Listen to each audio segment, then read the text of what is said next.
Which MacBook should you buy? The M5 MacBook Pro, the M5 MacBook Air, or the MacBook Neo? In today's video, I'm going to help you guys decide what is the best MacBook for you to buy in 2026.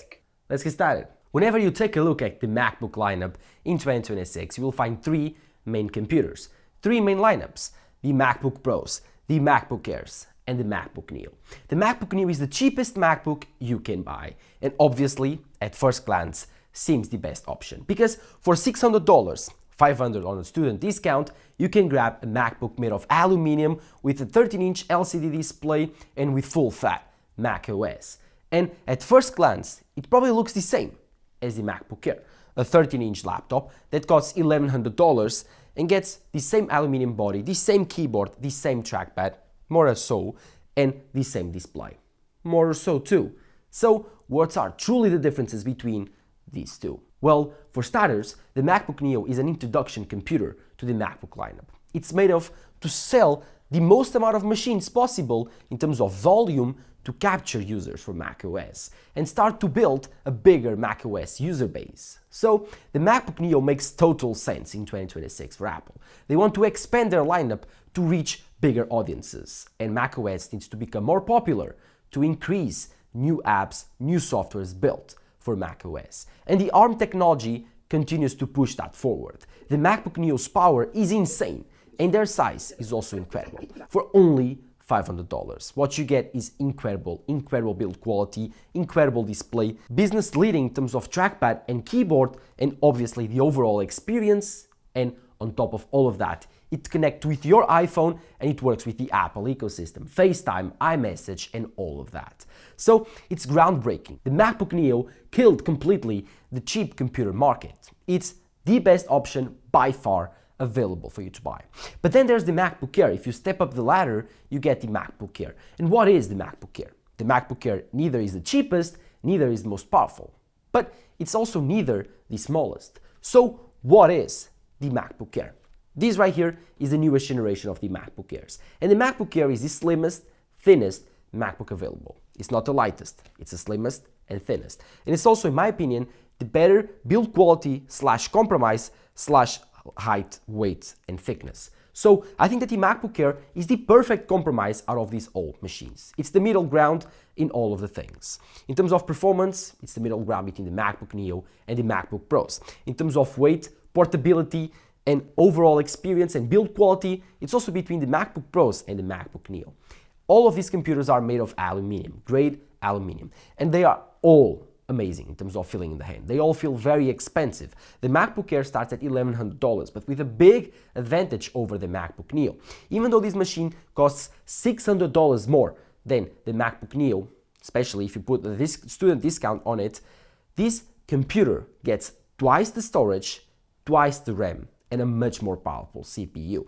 While the MacBook Neo gets the A18 Pro chip, the same chip present on the iPhone 16 Pro Max, the MacBook Air features the M5 chip, the same chip present on the base model MacBook Pros. So you get a super fast laptop chip, one of the fastest computers chips out there, especially for those middle ground machines. This is not a performance CPU, performance GPU machine. It isn't, it's an everyday computer, but it's the most powerful chip for those tasks. This is so fast in neural tasks, so fast in RAM heavy tasks. It's so fast in short bursts, but whenever you need it, you can also use it for real workflows, real work. Editing 4K footage, editing real movies, you can do all of that in here. Even 3D rendering, 3D coding, everything that you need to do that requires a very powerful GPU, the M5 chip can handle it. The only issue with the MacBook Air, and that will probably push you for the MacBook Pros, is definitely the lack of internal cooling fans. So it means that the MacBook Air will thermally throttle after a while of working very hard. So if you do intense workflows for a very long period of time,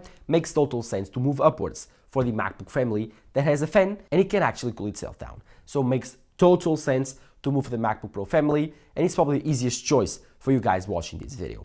But if you understand between the MacBook Neo and the MacBook Air, to finish off this topic, the MacBook Air gives you better build quality, gives you a better feeling in the hand, gives you a more premium display, and especially much more performance, and definitely better performance for long periods of time. And that's something that people don't actually think about whenever they buy a computer, and makes lots of sense because you can get this performance that you get on day one in probably 4 or 5 years. While the MacBook Neo, day one is okay, day two is okay, second year is okay, third year is okay, fourth and fifth, you start to consider if you shouldn't bought a more powerful machine. That's life. You get a cheaper computer, you get less performance. That's just life. You gotta deal with it. Obviously, the MacBook Air also has better hardware available here, just like the MacBook Pros have better hardware than the MacBook Air.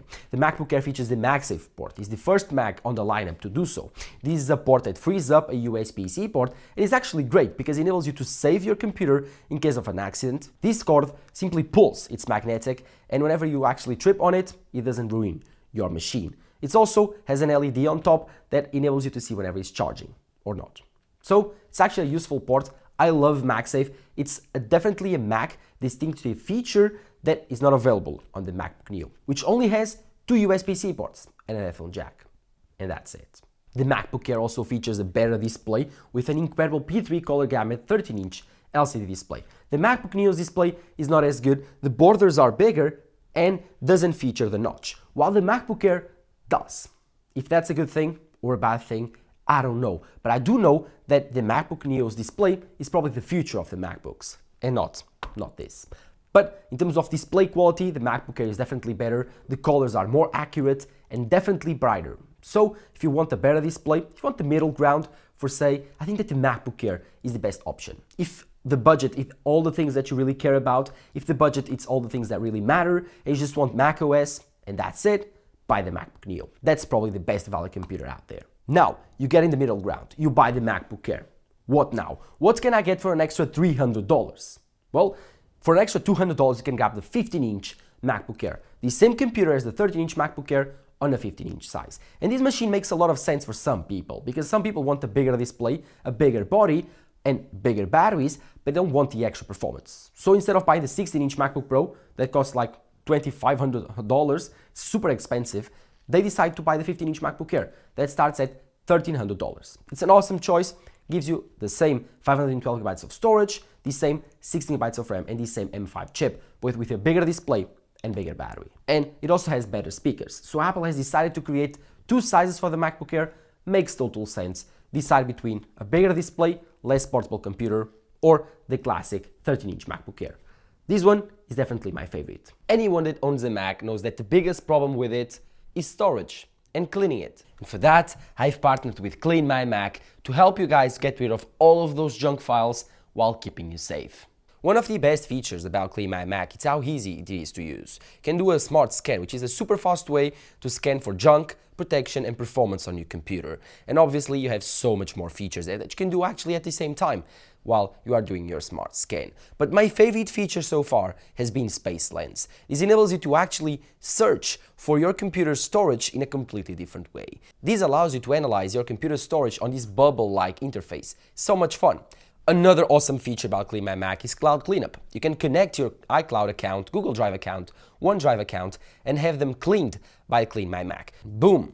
It's finished. As you can see, my smart scan is ready, in time, so fast. CleanMyMac is also available on the menu bar, giving you a complete report of your computer live. Thanks CleanMyMac for saving my computer, and obviously, if you want to get yours, check the link in the description down below. Whenever you buy the 15-inch MacBook Air though, you need to be super careful because if you start speccing out that computer, you will reach the territory of the M5 MacBook Pros. And here, the story is different because the MacBook Pro's display is much brighter, is much more powerful, it's a mini LED display, you have 2 options, the 14-inch and the 16-inch sizes, you have a better keyboard with a better travel and better tactile feeling in the hand, you got a bigger trackpad on both machines, and you also got much better speakers, much better battery life, an internal cooling fan, and much better performance.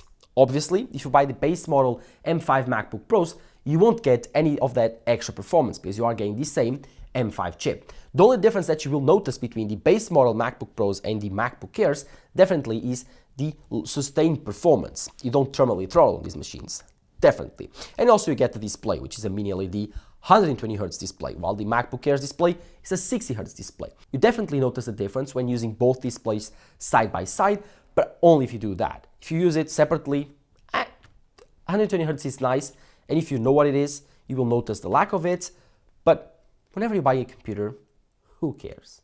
I care, and the performance is a very, very big incentive to upgrade for the MacBook Pros, because you have the option of going for the M5 Pro and M5 Max. And if you are watching this video and you are in doubt between buying the M5 MacBook Pro and the M5 Pro and M5 Max, don't be.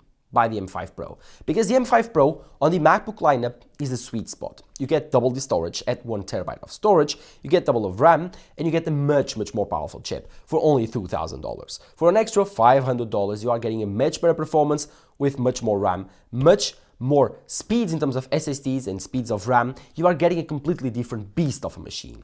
For a while, people are thinking, oh, the M5 MacBook Pro, the M5 Pro, what are the differences? It's an upselling scheme. And it is. Today, I can definitely tell that the M5 Pro is a super capable machine that most people should buy. Whenever you look at the M5 Max on the lineup, you think that it's an extravagant piece of technology for those that really need it, not for everyone. So if you are considering buying an M5 Pro or M5 Max, buy the M5 Pro. If you are in doubt, you don't need the M5 Max. You know when you need the M5 Max because your workflow requires it. And so, looking at this lineup, you have so many options. You have the MacBook Neo with the A18 Pro, you have the M5 MacBook Air that only has one chip, the M5, but has two sizes, the 13-inch and 15-inch. And then you have the MacBook Pros with two sizes and three different chip options. So, which of these machines do I recommend you getting? Well, for starters, if you are looking for a budget computer to start off your macOS journey and to see if you do really need a Mac and if you can adapt to a Mac, then buy the MacBook Neo. I think it's the perfect entry-level computer. It gives you an amazing keyboard and trackpad experience, only the things that Apple can actually provide you.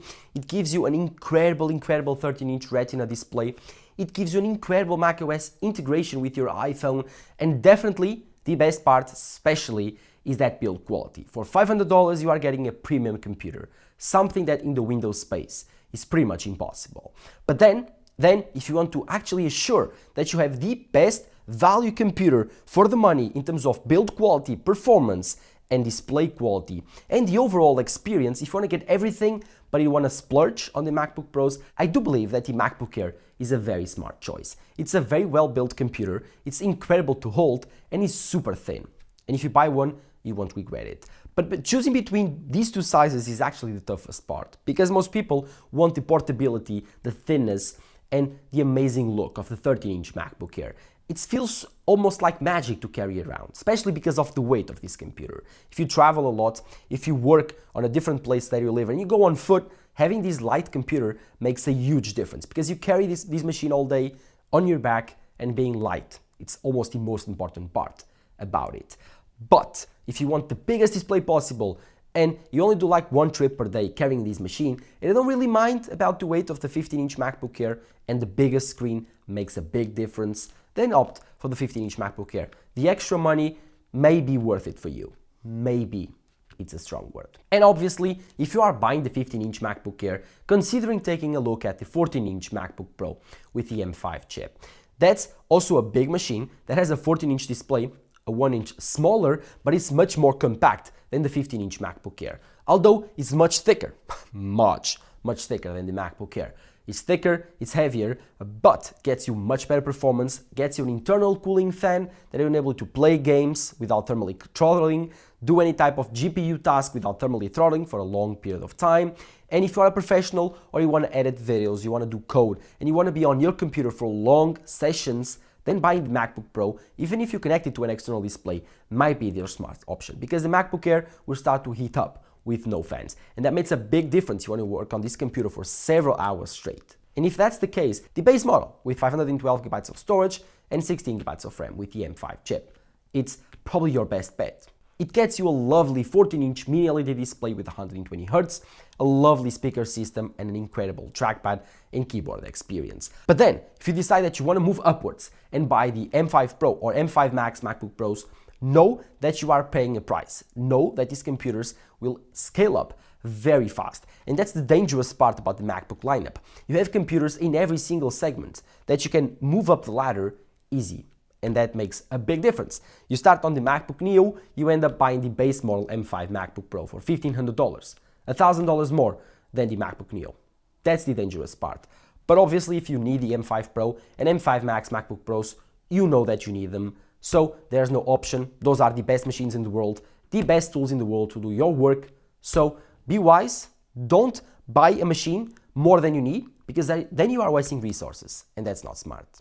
And so let me know in the comments below, which of these machines would you buy, would you get, and if you have any of these, let me know your feedback in the comments down below. While you're there, drop them below, subscribe to the channel for more Apple reviews, more Apple comparisons, and more tech videos. Thank you guys for watching. See you next time. Bye bye.